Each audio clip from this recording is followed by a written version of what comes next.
It's 8 o'clock. Here are our top stories. A Denver couple's date night turns violent. We tried to defend ourselves, but when it was 5 or 6 against 2. Attacked and mugged on the street. And tonight they're hoping to prevent others from going through what they did. Be very aware of your surroundings. Empire residents dealing with unreliable water services. Tonight, the town's mayor sits down with Denver 7 with an update on repairs. I feel that we have done everything humanly possible and are going to continue to do so. Delco School Board moving forward with their new superintendent, while one director plays hooky. A lot of discussions that have happened outside of the public eye, which to me is unacceptable for how we should be performing as a board. And the FDA signs off on a second round of booster shots. A lot of people are kind of like, well, do I really have to get another shot? For some groups, I think the answer is yes. Who's being advised to boost up as fears grow over another COVID surge?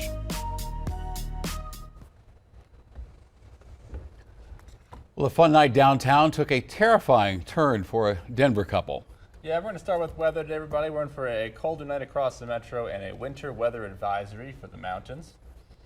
All right, good evening. Glad you're with us on Denver 7 News on Local 3. I'm Shannon Ogden. Glad you're here tonight. Yeah, I'm Danny New. The rain and cold have settled in and apparently might switch to snow overnight. Chief Meteorologist Mike Nelson tracking the conditions. And Mike, we could hear some thunder as well.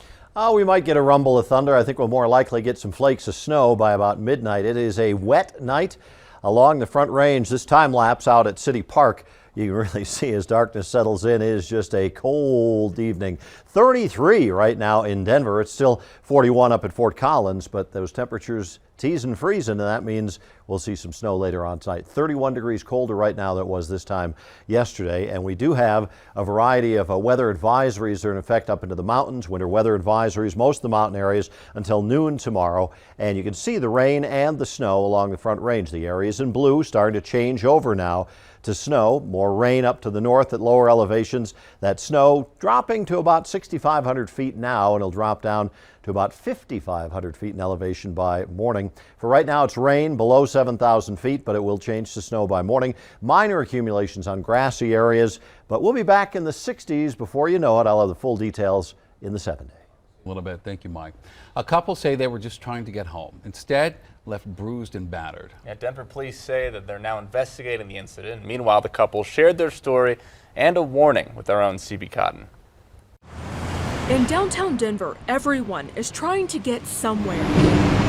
An early Sunday morning, this couple, I think our big focus just being awareness, just wanted to get home. We had ran into one of my friends and just got drinks with her at a bar, and we were about to leave, waiting for an Uber. But the couple says their wait was interrupted by an assault. I've got a pretty big bruise on my back. The boyfriend and girlfriend have asked us not to share their name or show their face because they're scared.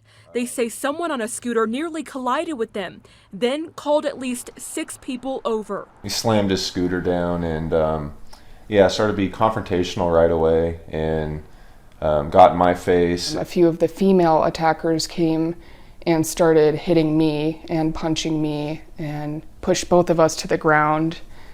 He got a bloody nose, I got a black eye. They were badly bruised and their belongings were taken. My grandpa just passed away not even 2 weeks ago, and he did handcrafted pens, and one of those was in my purse and they took that too. Denver police tell us they're investigating the incident but couldn't say much more. Meanwhile, the couple says they're speaking out, hoping to warn others. And it just goes to show, like, it can happen to anybody's son or daughter. In Denver, I'm CB Cotton, Denver 7. Denver Police Department says it's investigating a 17-year-old girl's death now as a murder. Her body was found in an alley. The body of Jasmine Rivas Hernandez was found near Quebec and Colfax Saturday afternoon. No other details released about the cause of death.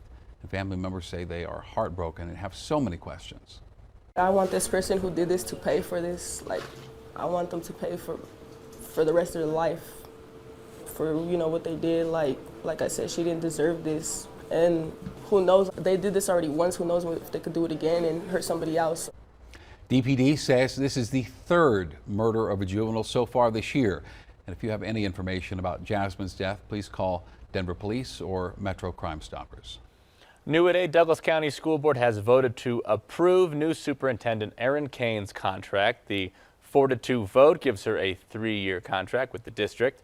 Last week, Kane was chosen by the Conservative Majority Board to replace Corey Wise. However, because of that process to oust Wise, School Board Director David Ray said that he would not attend tonight's meeting. For me, after reflecting on the past few weeks of a lot of events that I just felt like were unacceptable as well as unethical, I just felt like that it would be best for me not to participate. Obviously, the contract's going to go through regardless of whether I'm there or not. Kane previously was the director of American Academy Charter School in Dougco. A Boulder County judge has dismissed a lawsuit regarding the Marshall Fire debris removal program. The Diggs lawsuit was headed by former FEMA Administrator Michael Brown, who claimed the county violated open meetings laws when selecting a contractor. The judge ruled, though, the lawsuit has no standing, since the group and its members are in no way affiliated with Boulder County. Now, despite my mild groans about the weather, there is a big perk to the cooler temperatures and rain we've gotten today. Firefighters are getting better control over those 2 wildfires currently burning north of Denver. The NCAR fire is now near 80% containment, and crews were also able to hold that fire to the 190 acres we reported last night, despite worries about the wind. And then fire officials have lifted the voluntary evacuation near the Soulshine fire in Estes Park off Highway 34. Crews are working to fully contain that fire, which is now 13 acres and 75% contained. The town of Empire has been without reliable water under a boil order now for 9 days. City officials are blaming a leak in the city's pipes, and high levels of iron and manganese in the city's well are making it unsafe to drink. Denver 7's Rob Harris talked to Empire's mayor, also Rob, to residents. So any updates on when they might have water again? Okay, so officials aren't able to make any promises yet, but I did get some important updates from the mayor of Empire today. The city does now have the replacement filter for the well it's been waiting for, and the mayor says she's hopeful it can be installed and working within the next few days, so that's good.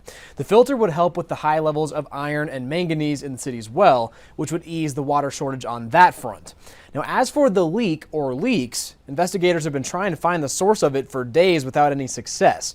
But Mayor Wendy Cook says they've been able to narrow it down to just a few possible spots, and she's expecting an update from investigators tomorrow.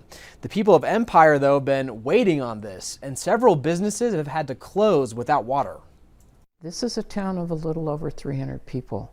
We don't have endless pockets, bottomless pockets. I feel that we have done everything humanly possible and are going to continue to do so. And hopefully by Friday we will have running water. So Cook has signed a mayoral proclamation of emergency over this water situation, and it's set to be voted on by the city's Board of Trustees and Planning tonight. Now, Cook says that will enable them to ask for more help from the state and the federal government as they sift through all this. So tonight at 10 o'clock on Denver 7, we got more of my sit down with Empire's mayor, plus my conversation with a homeowner who can't bring his newborn baby home because they don't have water. Danny? Thank you, Rob. And nearly 5 hours of peace talks between Ukraine and Russia have wrapped for the day, and officials suggest progress is being made. Russia says it will limit military activity near Kyiv and Chernihiv to increase trust between both sides. The Biden administration says they see evidence Russian troops are leaving Kyiv, but believe it's more likely a redeployment of their forces than an actual withdrawal. The next round of peace talks between Russia and Ukraine is scheduled to happen in 2 weeks. A bill to force insurance companies to cover infertility treatment is now on the governor's desk. It comes after Denver 7 Investigates exposed just how costly infertility treatments were, forcing families onto the black market to buy the needed drugs. A new law was supposed to take effect this year that would have mandated insurance coverage for in vitro fertilization, IVF, but that law hit a snag, meaning no one had coverage. This new bill, passed today, fixes those issues. This only applies to large companies, though, with more than 100 employees who have insurance plans regulated by the state. Today, the CDC and FDA authorized a second COVID-19 booster shot for people ages 50 and older.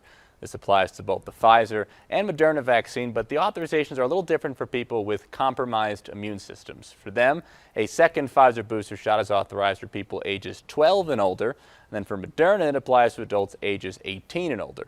And for any of them, the second booster can be given 4 months after the first one.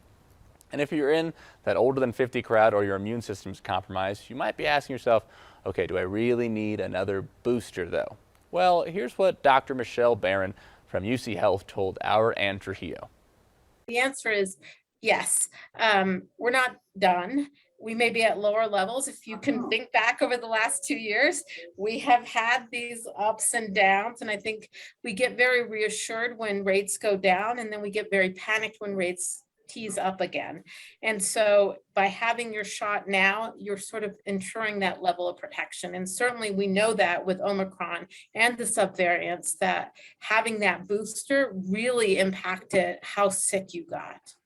Dr. Michelle Barron says this booster is especially important for people who work in businesses where they interact with a lot of customers or with children. Coming up on Denver 7 News at 8, Xcel Energy's rate hikes are leaving some customers feeling priced out. It's going to cost me 3 times as much to cook a pizza at 5:30 as it does at 7:01. With bills stacking up, they reached out to Contact Denver 7 for help. I haven't been able to get an answer. That's why I contacted you guys. Just how much rain and snow to expect overnight and when temperatures return to the 60s. A group of local seniors quilting for a cause. They're all, yes, I want to do something for Ukraine. Meet the gals stitching together and finding solidarity in sewing. This is a dream come true. This is the quilter's dream.